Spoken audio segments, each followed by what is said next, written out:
Então é isso. Voltamos aí ao nosso artigo 13 da Lei Complementar 87, que está tratando da base de cálculo do ICMS. O inciso 2, galera, diz o seguinte, ó.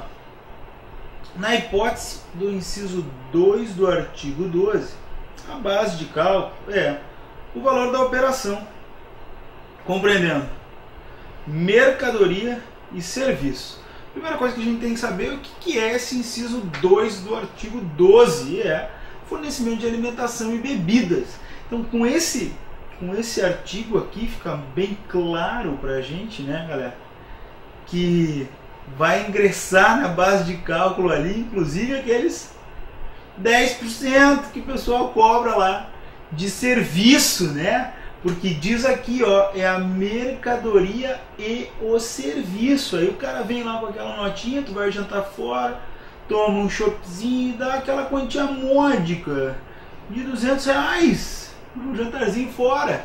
E o cara vem, não, aqui tem mais aqui, ó, R$20 de 10%, que é o serviço aqui. Isso aqui é mercadoria. Isso aqui é mercadoria. Isso aqui é pizza mais Guaraná. R$200. E aí tem 10% de serviço. Ele te apresenta essa notinha lá. Qual é a base de cálculo do ICMS? R$220. Por quê, cara? Porque olha ali o que diz o artigo 13, inciso 2 da Lei Complementar 87. Na hipótese do fornecimento de alimentação em bares, restaurantes similares, é o valor da operação e compreende a mercadoria e o serviço. Não poderia ser diferente, né, nesse caso. Então aqui nós temos a ideia da inclusão dos 10% na base de cálculo. Ah, mas pode de vez em quando, quem sabe, não sei, não incluir, até pode, tá? Mas aí a gente dá uma olhada. Teria que ingressar muito nas legislações específicas aí, quando esse valor de serviço ele é uma mera liberalidade do cliente aí, mas aí a gente entra nos nuances da legislação específica aí de cada estado dentro do decreto. Tá? A regra geral ingressa tudo, mercadoria e serviço, quando a gente está falando de fornecimento de alimentação e bebidas dentro de restaurantes. Beleza? Nas prestações de serviço, olha ali, ó, prestação de serviço de transporte interestadual, intermunicipal e na prestação de serviço de comunicação. São as 3 hipóteses de prestação de serviço do ICMS. E a regra geral aqui, a regra geral na base de cálculo é o preço do serviço. Ou seja, se a empresa A quer mandar mercadoria para a empresa B, está no município 1, vai mandar para o município 2, ou está no estado 1, vai mandar para o estado 2, e contrata a empresa C para fazer contrata a empresa C para levar daqui de A para B, esse valor aqui, ó, é a base de cálculo do ICMS relativo ao serviço. Aqui nós temos esse fato gerador do ICMS, que é circulação de mercadorias, e outro fato gerador do ICMS, que é transporte de mercadorias intermunicipal. Então são dois. Um é o preço, regra geral, o preço do valor da operação vai ser a base de cálculo. Nesse um aqui vai ser a base, vai ser regra geral o valor da operação. E nessa ideia da prestação de serviço, a regra geral, olha ali, ó, é o preço do serviço, o preço contratado. Olha, leva para mim lá, levo. Quanto tu vai me cobrar, querido? Vou te cobrar R$200 para levar. Essa regra geral, o preço do serviço é a base de cálculo do ICMS nas prestações de serviço de transporte interestadual, intermunicipal e também de comunicação. Comunicação sempre é que a gente bota na nossa cabeça que a ideia tem que ter onerosidade. Se tiver onerosidade, tem preço de serviço. Se tiver preço de serviço, o preço de serviço é a base de cálculo do ICMS. Tranquilo, gente? Barbada? Essa é a regra geral. Não se esqueçam disso. Esta é a regra geral do ICMS. Beleza? O inciso 4 fala, e é tudo remissão, não tem saída. Por isso que a gente viu tudo isso antes. Eu vou trazer, sempre que a gente estiver falando sobre isso aqui, sobre as remissões, eu vou trazer os artigos respectivos, tá? E aí tu vai lá no teu código, onde tu está fazendo teu estudo, ou mesmo nas lâminas, se estiver fazendo pelas lâminas, tu já marca ali. Ó, a base de cálculo do imposto no fornecimento de que trata o inciso 8 do artigo 12.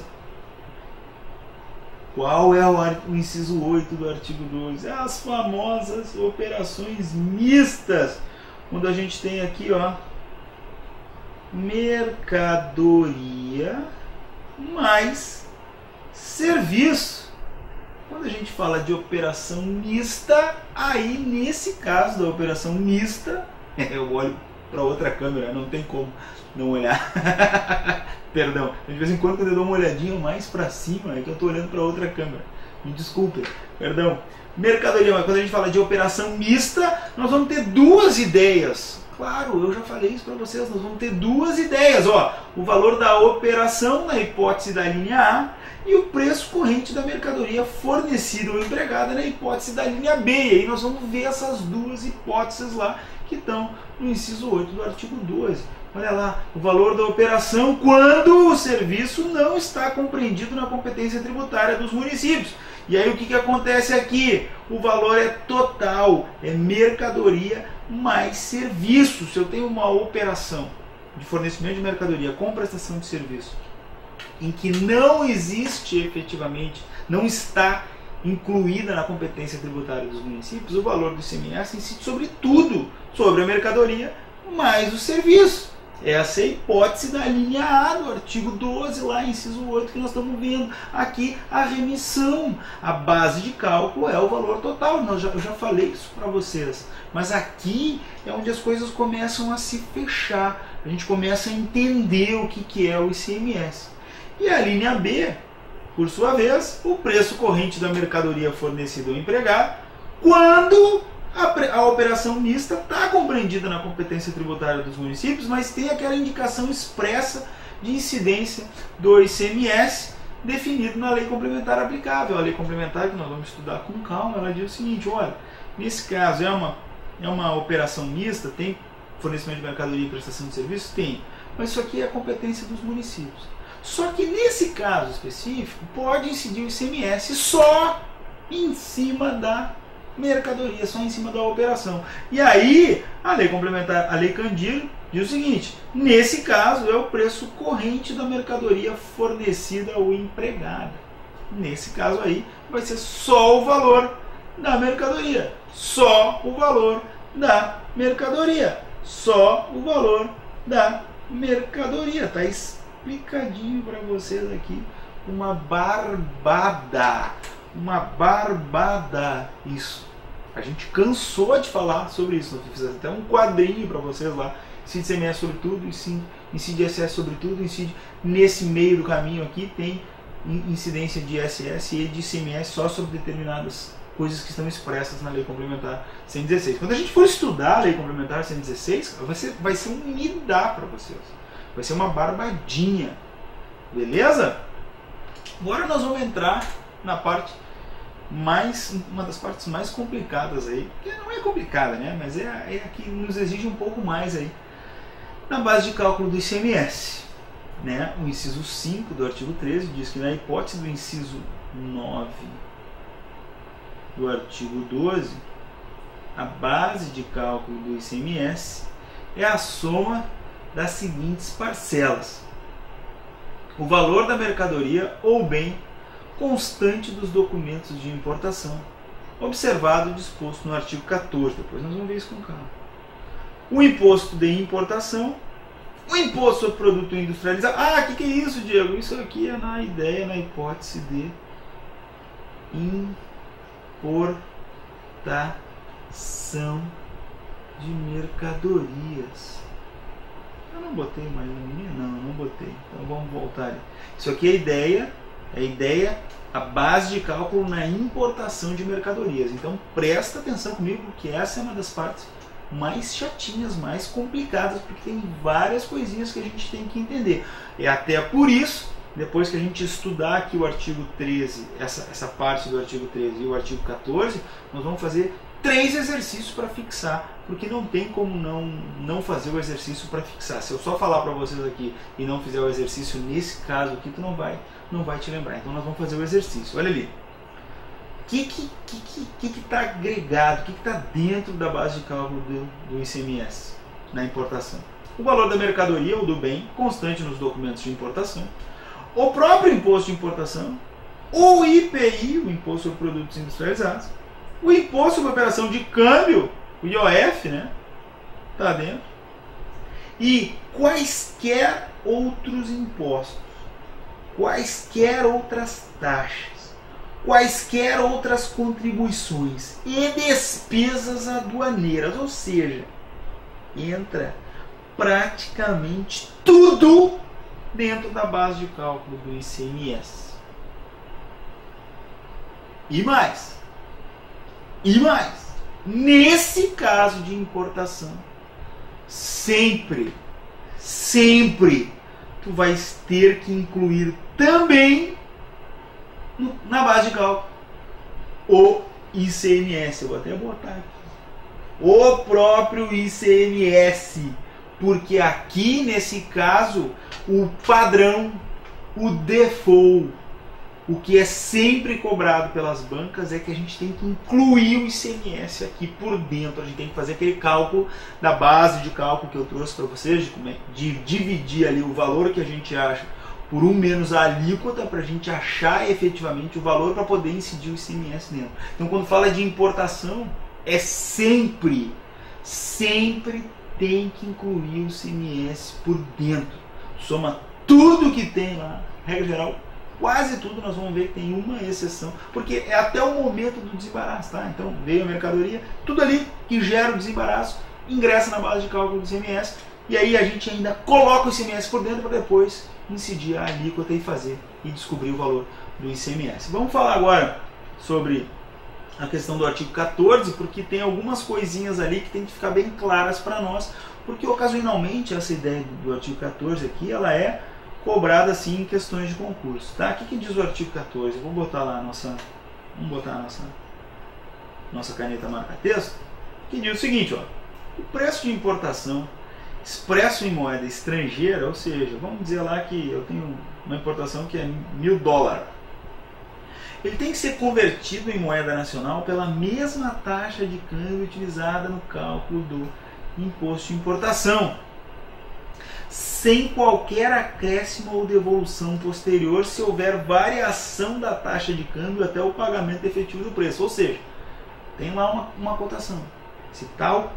Se a base lá do imposto está em dólar, tu faz a conversão pelo valor e gera o tributo a pagar. Ah, mas mudou a taxa de câmbio no outro dia. Não faz diferença. Até o pagamento efetivo do preço é aquela taxa que nós temos que utilizar. E mais, o parágrafo único traz outra coisinha que eu tenho que saber. O valor fixado pela autoridade aduaneira para a base de cálculo do imposto de importação substituirá o preço declarado para a base de cálculo do imposto de importação. Ou seja, a gente declara no sistema lá que essas mercadorias que estão sendo importadas têm uma base de cálculo de $1.000. Só que quando a Receita Federal vai fazer a efetiva cobrança do imposto de importação, ela atribui uma outra base. Não, está subavaliado, isso aqui é $2.000. Nesse caso, o que vai se sobrepor é essa avaliação da Receita Federal para todo o resto. Então nós vamos utilizar sempre $2.000 para tudo, a base de cálculo inclusive do ICMS. Tranquilo? Que beleza! Bah, não entendi nada, Diego, do que tu disse. Então vamos lá, que agora tu vai entender, cara, porque agora é a hora de errar. Eu sempre digo isso para os meus alunos em aulas presenciais. A hora de errar é agora. A hora de errar é agora quando tu está estudando, porque aqui tu erra 3 vezes, tu nunca mais erra. E lá na prova tu vai acertar. Então vamos fazer uma questãozinha de 2006, lá de São Paulo, que é uma questão muito legal. Tá? Vamos fazer ela com calma, com tranquilidade, tá? E para deixar bem claro aí para vocês nunca mais errarem a ideia de importação e de ICMS. Vamos lá. Determinado contribuinte do ICMS importou um equipamento do exterior para seu ativo permanente. Então, incide o ICMS? Incide. Ah, mas é para ativo permanente. Não estou nem aí. Mesmo que não fosse contribuinte, incidiria o ICMS. O valor da importação convertido em moeda nacional, R$200 mil. Imposto de importação, R$10 mil. Despesas pagas à repartição alfandegária, R$5 mil. Frete interno do porto, olha só que legal isso, do porto até o estabelecimento dele, R$6 mil. Data do desembaraço aduaneiro, 30/11. O que é que acontece no desembaraço aduaneiro? O fato gerador. O desembaraço aduaneiro é a data do fato gerador.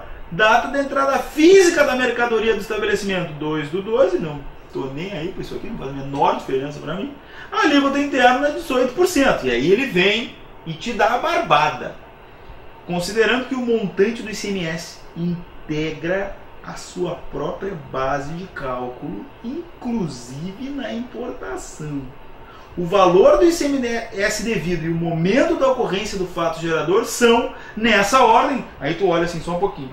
Eu não sei nada, mas eu sei que o momento da ocorrência do fato gerador é na data do desembaraço aduaneiro, dia 30/11 é o momento da ocorrência do fato gerador, e deu pra bola. É isso que eu vou trabalhar, tá? Mas eu, como eu sou bonzinho, como nós estamos aqui aprendendo, nós vamos desenhar esse negócio aqui é inteira, né? Vamos fazer o desenho. A empresa está lá fora, lá, vamos pensar, a empresa mandou essa mercadoria parou lá na Receita Federal, né, para se fazer o desembaraço aduaneiro. Depois ela foi lá para quem tinha feito a importação, empresa B. Olha só o que ele disse para nós. Valor da importação, R$200 mil. Então nós temos aqui um valor de R$200 mil. Nós temos outra informação.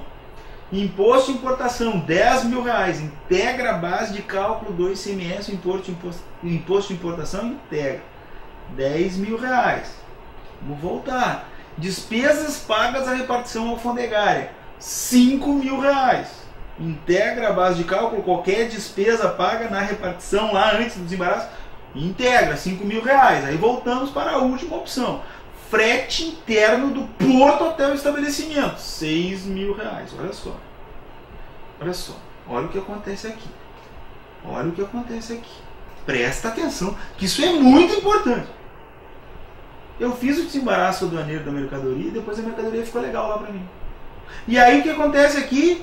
Eu vou mandar a mercadoria em outro momento para a empresa. E aí, para isso, eu vou cobrar um frete. Eu vou contratar lá a empresa D, que vai pegar essa mercadoria aqui na Receita Federal e vai trazer essa mercadoria aqui para mim. Vou cobrar um frete. Quanto foi? R$6 mil, é isso? R$6 mil. É isso aí. Esse frete vai ingressar na base de cálculo da importação? Não. Porque já se fez a importação, já se fez o desembaraço aduaneiro. Para levar a mercadoria lá, o cara tem que primeiro estar desembaraçado, senão não consegue tirar. Para tirar, ele tem que comprovar que ele pagou o imposto. Lembram disso? Então o frete não vai integrar a base de cálculo do ICMS na importação. Então o frete não integra. Qual é a base de cálculo aqui? R$215 mil. A base de cálculo 1. Primeira coisa que nós descobrimos é que a base de cálculo aqui vai ser, em tese, 200 mil, mais 10 mil, mais 5 mil. Frete, aqui o frete não integra a base de cálculo do ICMS importação. Beleza? Tranquilo? Sereno? Então o que nós temos que fazer com esses 215 mil aqui? Nós temos que entender que a alíquota interna, ele te disse, é 18%. Então, para a gente achar a base de cálculo, nós temos que incluir o ICMS por dentro nesse valor de 215 mil. Para a gente fazer isso, a gente tem que dividir esses 215 mil por 0,82, ou seja, 1 menos a alíquota. Quando a gente fizer isso, eu simplesmente não sei que valor que nós vamos achar. Vou fazer para vocês aqui na minha calculadora, 215 mil divididos por 0,82. Vamos chegar ao valor de 262 mil reais vezes 195 mil. Esse valor aqui, eu vou 262.195. Opa, errei. Caneta. 262.195. 262.195. Esse é o valor da base de cálculo do ICMS. Esse valor de 262.195, eu vou ter que aplicar aqui a alíquota do ICMS. E vai me gerar um valor lá de 47.195. 47.195. Vamos lá, então ICMS devido. ICMS igual a 47.195. Esse é o valor do meu ICMS devido nesta operação de importação. Vocês notaram? Vamos dar uma olhada no gabarito. Olha ali, 47.195, o gabarito. Letra C. Esse é o nosso gabarito perfeitinho. Olha só que legal. Só sabendo que o fato gerador acontece na data de 30/11, tu risca P, tu risca D e tu risca E. Tu fica só com a A e com a C, tu fica com 50% de chance. É claro que lá na A eles vão fazer o cálculo sem incluir o ICMS por dentro, provavelmente vai dar o valor de 39.780. Vocês aí façam lá o cálculo e vejam que vai dar, provavelmente vai dar esse valor sem incluir o ICMS por dentro, porque aqui eles partem do pressuposto que tu não sabe disso. Então tu pega lá os 215 e vai fazer o cálculo normal e vai achar um valor diferente do valor que é o gabarito, porque na importação tu tem que sempre fazer esse cálculo, sempre tu vai ter que incluir o ICMS por dentro. Achei o valor total. Deste valor eu vou dividir esse valor por 1 menos a alíquota interna, porque uma operação interna não é uma operação interestadual. Depois nós vamos falar do que acontece com as operações interestaduais de mercadorias importadas. Depois nós vamos falar, quando nós vamos falar de resolução do Senado Federal, da alíquota de 4% e tudo mais. Calmem sobre isso, calma. Aqui a primeira coisa que eu tenho que fazer, a primeira coisa que eu tenho que saber é que, nesse caso, eu vou incluir o ICMS por dentro. E depois que eu tiver incluso o ICMS por dentro, eu vou efetivamente incluir e multiplicar a alíquota interna sobre aquele valor da base de cálculo e com isso achar o gabarito. Beleza, galera? Tranquilinho? Então nós temos agora uma outra questão, a questão 21, e eu vou finalizar esse módulo agora, mesmo com um pouquinho menos de tempo, não fechando meia hora, para no outro módulo a gente entrar já direto nessa questão, não quebrar a questão no meio do raciocínio, tá? Daqui a pouquinho a gente volta.